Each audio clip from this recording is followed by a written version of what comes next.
The 12 apostles, known also as the 12 disciples or the 12, were the closest followers of Jesus Christ and pivotal figures in the establishment of Christianity. The list includes Simon Peter, Andrew, James son of Zebedee, John, Philip, Bartholomew, Thomas, Matthew, James son of Alphaeus, Thaddeus, Simon the Zealot, and Judas Iscariot. Mathias was later added to replace Judas Iscariot, but is often excluded from traditional lists because he was not directly called by Jesus. The Bible references 4 specific lists of the apostles, found in Matthew, Mark, Luke, and Acts. These lists are mostly consistent, but have variations in names and details, suggesting some apostles had multiple names. While some apostles feature prominently in the Bible, others are less documented, leading to ambiguities about their lives and deeds. Much of what is believed about the apostles stems from church tradition, which often intertwines facts with legends. This mix has led to challenges in accurately understanding their true historical roles. This video encourages a critical approach to these traditions, advocating for a balance between acceptance and scholarly scrutiny to better understand the apostles' true impacts and roles in early Christian history. Peter. Peter, also known by names such as Simon, Simon Peter, and Cephas, was among the 3 primary disciples of Jesus, alongside James and John. Originally a fisherman, Peter emerged as a significant leader in the early Christian church following Jesus' resurrection. In Catholic tradition, he is regarded as the inaugural pope. The Gospels depict Peter as impulsive, often quick to speak and act. However, his decisiveness in the book of Acts made him a central figure whom early Christians heavily relied upon.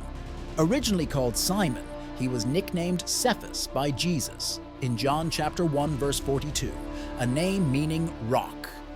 Peter is renowned in the New Testament for several key actions, such as walking on water, found in Matthew chapter 14 verse 28 to 33, denying Jesus to escape persecution, found in Luke chapter 22 verse 54 to 62, speaking to the crowd at Pentecost, found in Acts chapter 2 verse 14 to 41, advocating for a church inclusive of both Jews and Gentiles, found in Acts chapter 10 verse 9 to 48, being described as a pillar of the church, found in Galatians chapter 2 verse 9.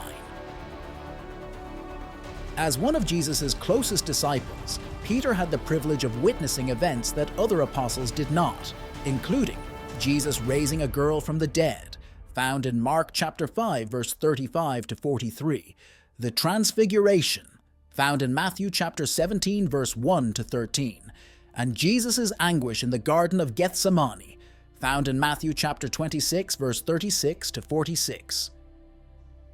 Though Peter did not author any of the 4 Gospels, he is a central figure in all of them.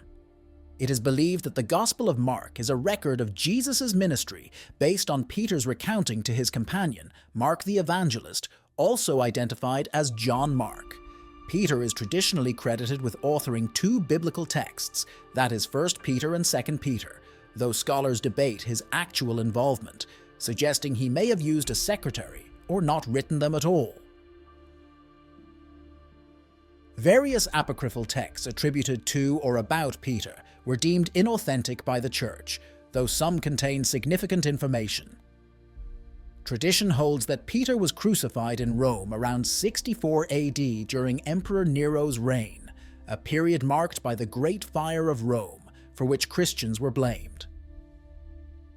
According to the Acts of Peter, he requested to be crucified upside down, feeling unworthy of dying in the same manner as Jesus, James.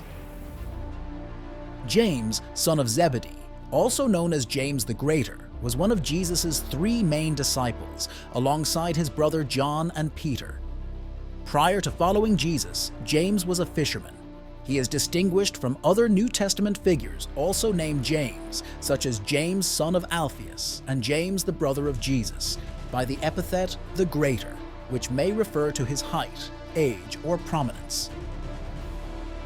In the scriptures, particularly the Gospel of Mark, James and his brother John were nicknamed Sons of Thunder, found in Mark chapter 3 verse 17. a moniker whose meaning remains unclear but suggests traits related to their demeanor or ambition. James is notably remembered for several incidents. He once asked Jesus whether they should summon fire from heaven to consume a village that refused them hospitality, found in Luke chapter 9, verse 54. He sought a favored position in heaven beside Jesus, inadvertently pledging his readiness for martyrdom, found in Mark chapter 10, verse 35 to 40. And he was martyred by Herod's order, as recorded in Acts chapter 12, verse 2, likely by beheading. James is also associated with the Camino de Santiago, a renowned Christian pilgrimage route. According to tradition, although James was martyred in Jerusalem, his remains were taken to Spain and interred at what is now Santiago de Compostela. This site has attracted hundreds of thousands of pilgrims annually for centuries, despite historical uncertainties about the authenticity of these claims. John, the son of Zebedee, was the third key disciple in Jesus' inner circle, alongside his brother James and Peter. Like several other disciples, including James and Peter, John was originally a fisherman. This John is distinct from John the Baptist and is notably part of the trio closest to Jesus during his ministry.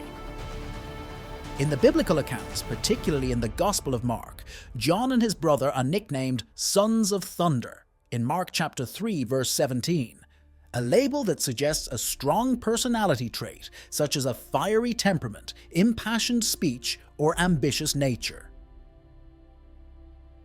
John's notable actions in the Bible include requesting Jesus' permission to call down fire on a non-hospitable village in Luke chapter 9, verse 54, seeking a prominent position in heaven alongside his brother in Mark chapter 10, verse 35 to 40, caring for Jesus' mother Mary at Jesus' request in John chapter 19, verse 26 to 27, racing Peter to Jesus' empty tomb in John chapter 20, verse 2 to 9, and being recognized as a foundational pillar of the church in Galatians chapter 2, verse 9.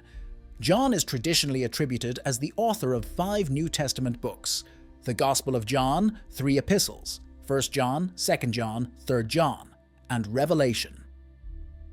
While the Gospel of John identifies its author as the beloved disciple, and early Christians often assumed this was John, the son of Zebedee, modern scholarship remains divided due to the commonality of the name John in the 1st century. The 3 epistles are written by the Elder, whom early Christians also believed to be John. Revelation is claimed to be penned by John of Patmos, who has historically been equated with John the Apostle. Traditionally, John is believed to have died of natural causes, an exceptional fate among the apostles, who were mostly martyred. According to the Gospel of John, Peter inquired about John's fate, prompting Jesus to imply that John's destiny was not Peter's concern, leading to speculation that John would live until Jesus' return. Historical tradition suggests that John later preached in Ephesus, was exiled to Patmos, where he wrote Revelation, returned to Ephesus, and died there after 98 AD. Notably, early Christian figures like Polycarp of Smyrna and Ignatius of Antioch claim to have been directly taught by John. Andrew, the brother of Simon Peter, was a fisherman like his sibling. Notably, the Gospel of John credits Andrew as the first disciple Jesus called, and he played a pivotal role in introducing Peter to Jesus, declaring him the Messiah. This introduction is especially significant as it was Andrew who first recognized Jesus' messianic role, a fact he eagerly shared with his brother Peter, saying, "We have found the Messiah," found in John chapter 1, verse 41 to 42. Despite his crucial role, Andrew is often mentioned as secondary to Peter, frequently referred to simply as Peter's brother, suggesting a lesser prominence or younger age. Before following Jesus, Andrew was a disciple of John the Baptist, and it was John's declaration of Jesus as the Lamb of God that inspired Andrew to follow Christ in John chapter 1, verse 35 to 40. The Synoptic Gospels, Matthew, Mark, and Luke, offer a different account, suggesting Andrew was called to discipleship while fishing or tending to nets, potentially harmonizing with John's narrative if considered sequentially. Andrew's individual contributions are highlighted in John's Gospel, such as his role in the feeding of the 5,000, where he finds the boy with the 5 loaves and 2 fish in John chapter 6, verse 1 to 15, and his involvement with Philip in introducing Greek followers to Jesus, found in John chapter 12, verse 20 to 22. Andrew's importance is further evidenced in the New Testament when he is included in a private discussion with Jesus about the destruction of the temple alongside Peter, James, and John in Mark chapter 13, verse 3 to 4. This inclusion signals his significant role among the disciples. While the Bible provides limited details about Andrew's further life and ministry, church history, and tradition, as noted by early church historians like Eusebius and scholars like Origen, suggest that Andrew was sent to preach in Scythia, a vast region in Eurasia. Regarding his death, tradition holds that Andrew was crucified in Patras, Greece, around 60 AD. Resembling his brother's humility, Andrew chose to be crucified on an X-shaped cross, deeming himself unworthy to die in the same manner as Jesus. This form of martyrdom led to the cross being named St. Andrew's Cross. Remarkably, it is said that Andrew continued to preach for 3 days while bound to the cross, a testament to his enduring faith and strength. Philip. Philip the Apostle, despite being mentioned only 8 times in the New Testament, half of these occurrences merely listing him among the apostles, shares his name with 3 other Philips, including 2 sons of King Herod and Philip the Evangelist. This nomenclature has led to some confusion even in the early church, particularly between Philip the Apostle and Philip the Evangelist. In the Acts of the Apostles, Philip the Evangelist is explicitly identified as one of the 7 chosen to assist the apostles, separating him from the 12 apostles, but historical mix-ups have persisted, complicating our understanding of the apostles' legacy. Philip the Apostle hailed from Bethsaida, the same town as Peter and Andrew, which positioned him as a familiar figure to the Greek men from Bethsaida who sought Jesus in John chapter 1, verse 44. Philip's notable contribution to the Gospels includes introducing Nathanael, likely another name for Bartholomew, to Jesus, leading to Nathanael's discipleship due to Philip's invitation, found in John chapter 1, verse 45 to 46. Other significant moments for Philip in the Gospel of John include a testing question from Jesus about feeding the multitude, in John chapter 6, verse 5 to 7, and a profound theological exchange where Philip asks Jesus to show them the Father, found in John chapter 14, verse 6 to 10. Philip's life and death are subjects of varied traditions, partly due to the earlier mentioned confusion with Philip the Evangelist. While some accounts suggest he died a natural death, others claim he was stoned, beheaded, or crucified upside down, mirroring the fate of some other apostles. The Acts of Philip, a text filled with legendary accounts, portrays him as being crucified upside down alongside Bartholomew. Even in his final moments, Philip is depicted as preaching passionately to the onlookers, instructing them to release Bartholomew, but to leave him to his fate, demonstrating his dedication to his faith and ministry. Bartholomew. Bartholomew stands as one of the more obscure apostles, mentioned only in the lists of Jesus' 12 main disciples without any titles or descriptions. His consistent association with Philip in these lists, except in Acts chapter 1 verse 13, suggests a significant relationship between the two. The name Bartholomew likely derives from the Aramaic Bar Talmai, which translates to son of Talmai, indicating it could be a patronymic name. However, some scholars debate this, as patronymics are typically represented differently in Greek, and Bartholomew could very well be his standalone name, as argued by Professor Michael Wilkins of the Anchor Yale Bible Dictionary. The identity of Bartholomew with Nathanael, as suggested in the Gospel of John, remains a subject of scholarly debate. Nathanael, who first meets Jesus through Philip's introduction, initially expresses skepticism about Jesus' origin from Nazareth, only to later acknowledge Jesus as the Son of God and the King of Israel upon witnessing his divinity.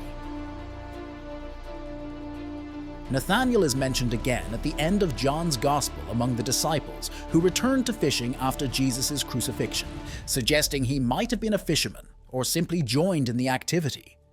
Like many apostles, Bartholomew likely met a martyr's death, though accounts of his demise vary greatly. The most widely accepted and vivid depiction is that Bartholomew was flayed alive and then beheaded, an image often represented in art by showing him with his own skin or holding a flaying knife. Other traditions suggest he was beaten and crucified upside down, or survived crucifixion only to be flayed and beheaded later. Some even claim he was beaten to unconsciousness and then drowned. Unlike some of his fellow apostles, there are no traditions suggesting Bartholomew died of natural causes. Matthew, also known by the name Levi, was a tax collector in Capernaum, a role deeply resented in first-century Judaism due to its association with Roman occupation and exploitation. Tax collectors were notorious for overcharging taxes and pocketing the excess, placing them alongside sinners and prostitutes in societal disdain. Yet, it was this Matthew whom Jesus called to be one of his disciples, an act that underscored Jesus' message of inclusivity and redemption. The Gospels record Matthew's calling vividly, each noting his immediate response to Jesus' invitation to follow him. This pivotal moment occurs as Jesus passes by Matthew at the tax collector's booth, a scene depicted similarly in Matthew, Mark, and Luke's Gospels. This account marks the beginning of Matthew's transformation from a tax collector to a disciple, emphasizing the universal call to follow Christ regardless of one's past. Following his calling, Jesus dines at Matthew's house, an event that attracts many tax collectors and sinners, and stirs the Pharisees to question Jesus' associations. Jesus' reply highlights his mission to reach the lost and demonstrate divine mercy, rather than conform to religious elitism. The Gospel bearing Matthew's name is traditionally attributed to him, although its authorship remains officially anonymous. Early church tradition holds that Matthew wrote the Gospel, a claim supported by the title "According to Matthew," which appeared as early as the 2nd century. While some scholars question this attribution, no other author has been definitively proposed. Regarding Matthew's death, traditions vary, suggesting he may have been beheaded, stoned, burned, or stabbed, with a few sources even claiming he died of old age, similar to the Apostle John. However, the prevailing belief is that he met a martyr's end. The story of Matthew reflects a profound narrative of transformation and acceptance, illustrating that no one is beyond the scope of God's grace and calling. Thomas, often known as Doubting Thomas, is famous for his initial doubt about Jesus' resurrection. He famously declared that he would not believe until he could see and touch Jesus' wounds himself, found in John chapter 20, verse 25. This skepticism was addressed when Jesus appeared to him and invited him to do just that. Upon witnessing Jesus, Thomas acknowledged him with the profound affirmation, "My Lord and my God," found in John chapter 20, verse 28. Jesus responded with a significant teaching on faith, emphasizing the blessedness of those who believe without seeing, recorded in John chapter 20, verse 29. This episode not only branded Thomas as the epitome of doubt, but also highlighted a foundational moment for faith based on evidence. Thomas is mentioned only 8 times in the New Testament, primarily in apostolic lists, and he doesn't play a major role in the biblical narrative. Yet, his story has been embellished over time with unreliable historical details, such as an ancient claim that he was Jesus' twin brother. Despite the limited biblical information, Thomas's approach to faith underpins the doctrine of sola fide, meaning faith alone, and resonates with contemporary Christians who believe without seeing. Regarding his death, historical accounts are notably consistent about Thomas's death. Church traditions and ancient calendars mark July 3rd as the date of his martyrdom, noting that he was speared in India around 72 AD.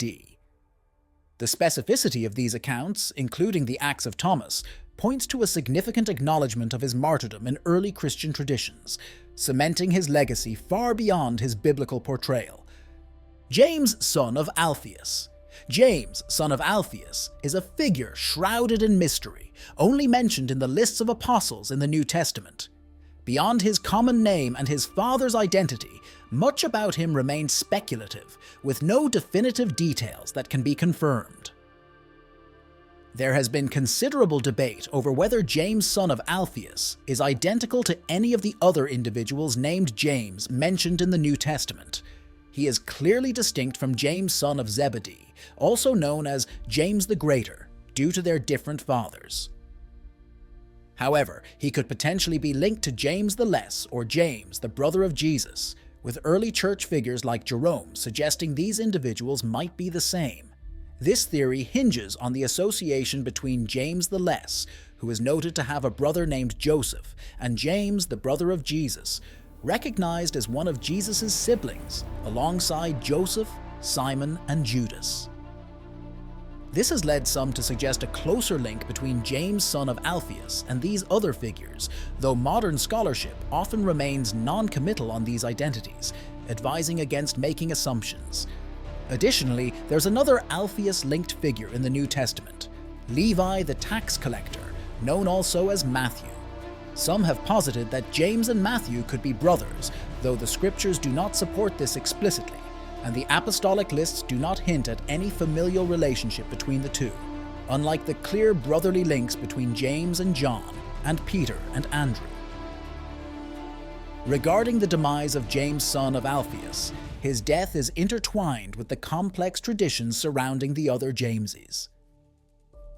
While one tradition suggests that James the Just, potentially Jesus' brother, died from being thrown from the temple and then stoned, another posits that James, son of Alphaeus, was either crucified in Egypt or stoned in Jerusalem. Regardless of the specific circumstances, it is generally believed that he met a martyr's end. Jude. Jude the Apostle, known by various names such as Jude of James, Judas of James, Thaddeus, Judas Thaddeus, and Lebbaeus, is a figure surrounded by identity confusion. Some sources link him with Jesus' brother Jude, who is traditionally believed to be the author of the Epistle of Jude, though the Bible does not explicitly state that these Judes are the same person. The connection between Jude the Apostle and other biblical figures named Jude is speculative. It is noted in the scriptures that Jesus had a brother named Jude, found in Matthew chapter 13 verse 55 and Mark chapter 6 verse 3. The designation of James used by Luke to distinguish him from Judas Iscariot could imply that he is James's brother, and since Jesus also had a brother named James, some deduce a familial link. Furthermore, the Epistle of Jude's author mentions having a brother named James, adding to the confusion. However, John chapter 7 verse 3 to 5 suggests that Jesus' brothers, including potentially Jude, were initially skeptical of his mission, indicating that Jude, Jesus' brother, may not have been among the original 12 disciples. Additionally, the Greek term translating as of James in Luke chapter 6 verse 16 and Acts chapter 1 verse 13 could mean either son of James or brother of James, with the translation ambiguous. Unlike the clear brotherly relationship specified between other disciples, such as Peter and Andrew, the relationship between Jude and James remains uncertain due to the lack of explicit linguistic markers. In apostolic lists found in Matthew and Mark, Jude is also referred to as Thaddeus, suggesting a possible nickname to avoid confusion with Judas Iscariot, especially given the negative connotations associated with the name Judas post-betrayal. Most church tradition and scholars tend to agree that Thaddeus was likely an alternative name for Jude of James, possibly adopted to sidestep any undesirable association. Regarding the authorship of the Epistle of Jude, traditional views often attribute it to Jude the Apostle, assuming he is the same as Jesus' brother Jude. However, given the commonality of the name Jude and the lack of definitive scriptural linkage, modern scholarship holds mixed views on this matter, maintaining a cautious stance on outright attributing the work to this apostle. Simon the Zealot. Simon the Zealot is primarily known from his mentions in the lists of apostles within the New Testament, leaving much about his life and role ambiguous. His title, the Zealot, suggests several possibilities about his background. He might have been part of the Jewish Zealot sect, which advocated for the violent overthrow of Roman rule in hopes of a messianic liberation, or he could have been fervently devoted to the Mosaic Law or to Jesus' teachings. The exact implication of the Zealot remains unclear due to the biblical text's brevity on the subject. Adding to the confusion, early church writings, including those by Jerome, misinterpreted Simon's epithet, leading some to believe he was from Cana, hence the Cananean, or that he was a non-Jewish Canaanite. This misinterpretation even linked him to the wedding at Cana, where Jesus performed his first miracle, and confused him with Simon, Jesus' brother. Despite these errors being perpetuated in some Bible translations out of respect for tradition, later traditions suggest Simon preached in places like Egypt and partnered with Judas, brother of Jesus, in Persia, according to texts like the Golden Legend. As for his death, accounts vary widely and come from much later than Simon's lifetime, ranging from martyrdom in places like the Kingdom of Iberia, Persia, or Britain, to more peaceful ends, such as dying of old age in Edessa. These accounts, emerging centuries after his death, highlight the challenges in distinguishing historical facts from pious legends. Thus, whether Simon the Zealot died as a martyr or not remains a matter of conjecture. Judas Iscariot. Judas Iscariot, infamously known for betraying Jesus for 30 pieces of silver, is one of the most notorious disciples and is today synonymous with the term traitor. His actions directly led to Jesus' crucifixion, and his story is covered in several New Testament narratives. While the Gospels agree on his act of betrayal, they present differing views on his motives and the details of his death. In his role within Jesus' group, Judas was the treasurer, which implies he was initially trusted with money. However, the Gospel of John reveals a darker side, depicting him as dishonest and accusing him of stealing from the collective funds. This portrayal contributes to the common belief that greed was a primary motive behind his betrayal. During the Last Supper, Jesus ominously hinted at Judas's impending betrayal, which the other disciples failed to grasp. The betrayal itself involved Judas identifying Jesus to the authorities with a kiss in the Garden of Gethsemane, a moment that led to immediate regret and Judas's attempt to return the bribe money, ultimately failing to absolve his guilt. The circumstances of Judas Iscariot's death are a subject of debate and highlight alleged contradictions within the Bible. According to Matthew, Judas hanged himself in despair, and the priests used the returned silver to buy a potter's field, known as the Field of Blood. However, Acts, authored by Luke, describes Judas's death differently, suggesting he fell in a field he purchased, leading to a gruesome end where his body burst open. These conflicting accounts have led to various interpretations, including theories that attempt to reconcile the differences by suggesting the rope might have broken, or that his body decomposed. Considering that both accounts of Judas's death were written decades after the events and neither gospel writer was present at Judas's final moments, it's understandable that details surrounding his death are unclear. Much of what is known comes secondhand from those involved in the conspiracy against Jesus, further complicating the historical accuracy. These blurred details remind us of the challenges in piecing together historical events from disparate sources long after they occurred. Bonus: Mathias. Mathias is unique among the apostles, as he was not one of the original 12 and was not personally called by Jesus. Instead, he was selected by the apostles to fill the vacancy left by Judas Iscariot. Despite being one of the lesser-known disciples, Mathias is mentioned only twice in the Bible, both times in Acts chapter 1, during the selection process to replace Judas. According to Peter, the criteria for this new apostle included having followed Jesus from his baptism by John the Baptist and having witnessed his ascension. It is suggested, though not explicitly stated in the Bible, that Mathias might have been one of the 70 or 72 disciples that Jesus sent out in pairs in Luke chapter 10. This group was given the power to heal and exorcise demons as they prepared the way for Jesus' ministry. Historical records, including late lists of the 70 and writings by Eusebius of Caesarea, are unclear, but some believe Mathias was among them. There has also been speculation, given the common practice of using multiple names, as seen with Peter, Matthew, and Jude, that Mathias might have been mentioned in the Gospels under a different name, such as Nathanael or Zacchaeus, though evidence is insufficient to confirm these theories. One significant debate regarding Mathias is whether he was truly meant to be one of the 12 apostles, or if his selection was more a result of human initiative, particularly Peter's, rather than divine will. This question arises especially since the Apostle Paul was later directly called by Jesus. To choose Judas's successor, about 120 believers proposed two candidates, Mathias and Joseph, called Barsabbas, also known as Justus, and then cast lots to decide, a method historically used among Israelites to discern God's will.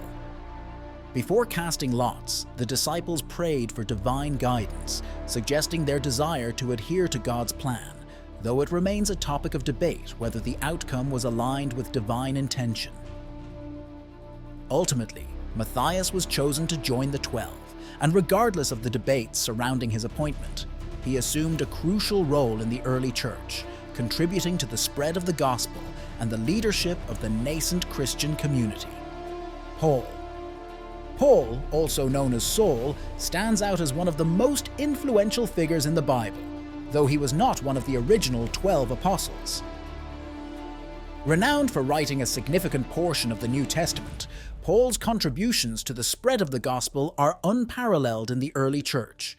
His influence is recognized widely, placing him among the most impactful individuals in history. Before his profound conversion, Paul was a Pharisee, actively opposing Jesus' followers and even participating indirectly in the stoning of Stephen, the first Christian martyr, as described in Acts chapter 8, verse 1. His life took a dramatic turn on the road to Damascus, where he had planned to arrest more Christians. Instead, he encountered Jesus in a vision that left him temporarily blind and changed his life's mission. Jesus asked him, "Saul, Saul, why do you persecute me?" and instructed him to go to the city to learn what he must do, found in Acts chapter 9, verse 4 to 6. After regaining his sight through the intervention of Ananias, Paul dedicated himself to spreading Christianity among the Gentiles, affirming that Jesus had specifically called him to this task, found in Romans chapter 1, verse 13, and Acts chapter 22, verse 21. This calling has led some to speculate that Paul might have been divinely intended to replace Judas Iscariot as an apostle. This notion is seen as somewhat poetic, considering that while Satan turned one of Jesus' closest followers against him, Jesus transformed one of the church's fiercest adversaries into one of its greatest proponents, Luke. Luke the Evangelist, also known as Luke the Physician and Saint Luke, is traditionally recognized as the author of both the Gospel of Luke and the Book of Acts. He was not one of the 12 apostles, nor is he generally regarded by scholars as an apostle. Luke is thought to have been a companion of Paul, and at various points in Acts, he writes in the first person, suggesting his personal involvement in the events. After Paul had seen the vision, we got ready at once to leave for Macedonia, concluding that God had called us to preach the gospel to them. Found in Acts chapter 16, verse 10. Although Luke was not a direct witness to Jesus' ministry, he states that he carefully investigated everything from the beginning, recorded in Luke chapter 1, verse 1 to 4, relying on eyewitness accounts and sources such as the Gospel of Mark to compile his writings. In the 4th century, a bishop suggested that Luke was among the 70 or 72 disciples Jesus sent out as mentioned in Luke chapter 10.